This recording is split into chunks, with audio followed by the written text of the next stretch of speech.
안녕하세요. 세금 잘 알려주는 쌤 누나 최자영 세무사입니다. 오늘 일단 주제가 뭔가요?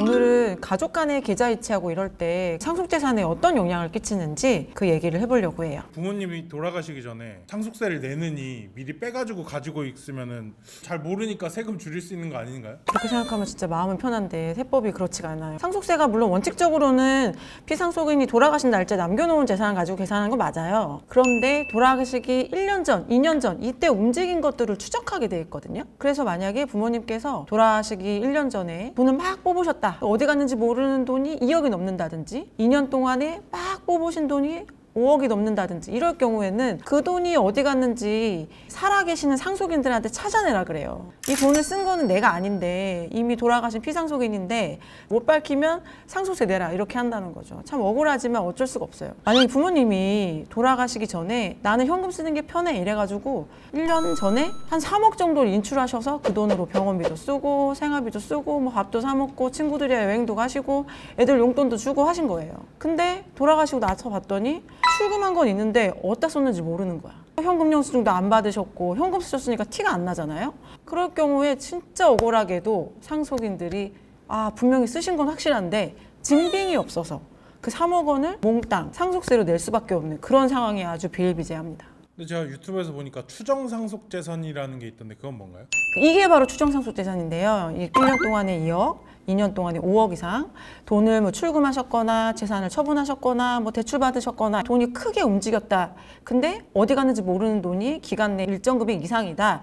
이럴 경우에는 어디 갔는지 밝힐 의무를 상속인한테 주어져서 상속인이 그걸 찾아내야지만 상속재산에 포함하지 않는 재산을 추정상속재산이라고 합니다. 첫 번째로 생각해 볼 만한 게 숨기거나 현금을 따로 빼돌리는 방법을 생각해 보지 않나요? 오히려 그래서 이러신 경우도 있어요. 1년 이내 2억이고 2년 이내 5억이니까 그러면 1억 9천, 2년 이내 뭐 4억 9천 이렇게 출금하면 괜찮은 거 아니에요 하시는데요. 물론 그 말도 일리는 있어요. 그러면은 법적으로는 과세관청이 추정상속재산으로 부과할 수 없는 건 맞는데 이게 다 사람이 하는 일이기 때문에 어디 간지 모르는 게 아니라 상속인한테 간 거 아니야 라고 열심히 뒤져보겠죠? 그러면 오히려 추정상속재산으로는 과세가 안 되겠지만 증여재산으로 과세가 될 수 있기 때문에 다른 방법, 좀 더 안전한 방법을 찾으시는 게 좋을 것 같아요. 그러면은 사실 다음으로 생각해 볼 만한 게 제가 만약에 자녀가 있다면 자녀 명의로 통장을 미리 만들어놔서 조금씩 길게 오래 하는 방법도 있지 않을까 이렇게 생각할 것 같은데.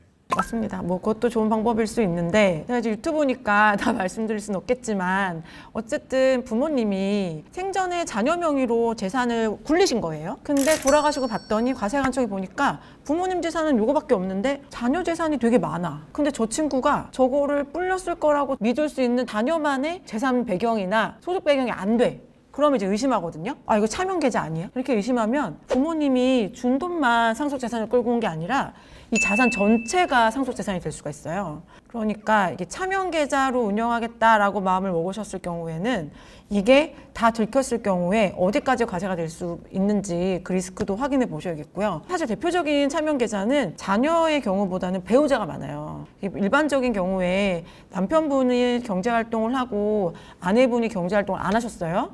근데 남편분이 돌아가시고 봤더니 남편분 계좌에는 돈이 조금밖에 없는데 아내분 계좌에 돈이 되게 많아요. 그럴 수 있죠. 와이프가 이제 주부로서 경제권을 쥐고 남편이 돈을 벌면 내 계좌로 더 옮겨가지고 운용을 하고 그걸로 뭐 집도 사고 차도 사고 생활비도 쓰고 이렇게 하시면은 아내분 계좌가 훨씬 클 수 있잖아요. 근데 그럴 경우에 남편이 매달 준 생활비를 아내한테 증여한 거로 볼 것이냐 아니면 아내의 재산 전체가 차명계좌로 보아서 싹 다 남편의 재산으로 볼 것이냐 이게 되게 중요한 쟁점이 되거든요. 이게 무서우시다면 요 사이사이에 아내분한테 주시는 돈들을 증여세 신고를 해놓으셨다면 딱 분리가 될 수 있어요. 그래서 그런 분들이라면 증여세 신고를 해놓으시는 게 좋습니다. 그런 방법도 들어봤었거든요. 부모 자식 간에 빌려준 걸로 하는 금전대차 거래?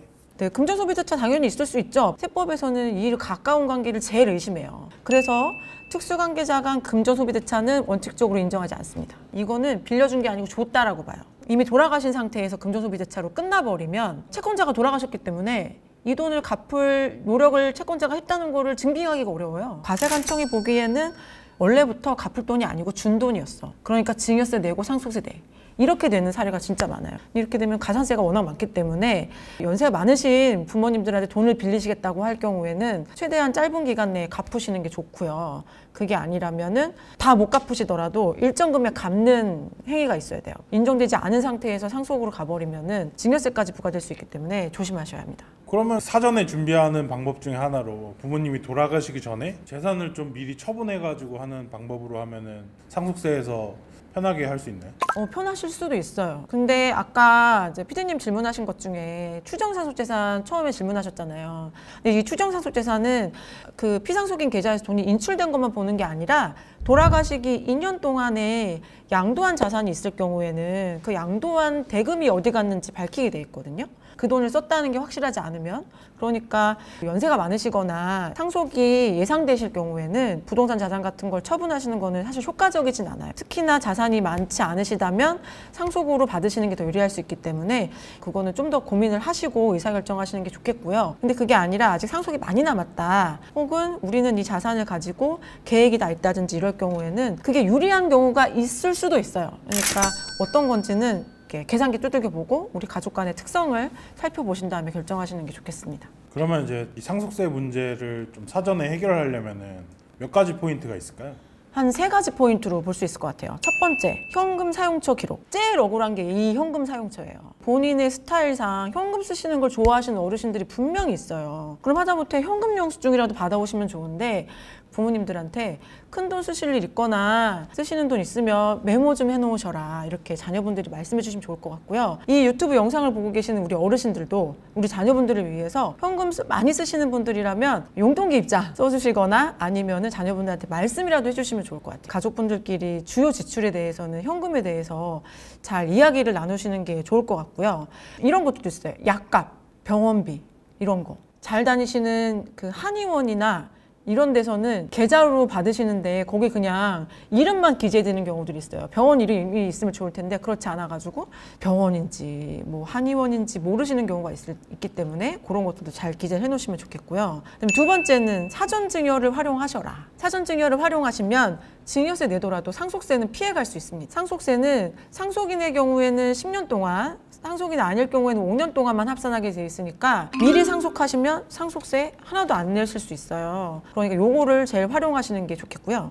오늘 이 영상 보시고 돌아가시기 10년 것만 상속재산에 합산되는구나, 그러면 우리는 어차피 시간이 지나버리면 되니까 증여세 신고도 하지 말아야겠다, 이러시는 분들도 계시는데, 이렇게 되면 증여 재산이 늘어났을 때 그 평가액에 대해서 내 가치를 주장하기가 힘들어요. 원금을 증여하시고 이 원금에서 늘어나는 것까지도 증여 효과를 확실히 하시려면, 또 나중에 차명계좌로 의심받지 않으시려면 증여하실 때 신고를 해놓으시는 게 중요합니다. 마지막으로 세 번째, 복잡한 세무상담에 있어서는 전문가랑 이야기하시는 게 좋아요. 아까 저희가 마지막으로 얘기했던 거 미리 양도하면 좋냐, 이런 경우도 어떤 경우는 그게 유리할 수 있고 어떤 경우는 불리할 수 있거든요. 그렇기 때문에 우리 가족의 특별한 사항에 대해서는 전문가랑 살펴보시고 상속세, 증여세 전략을 짜시는 게 중요할 것 같습니다.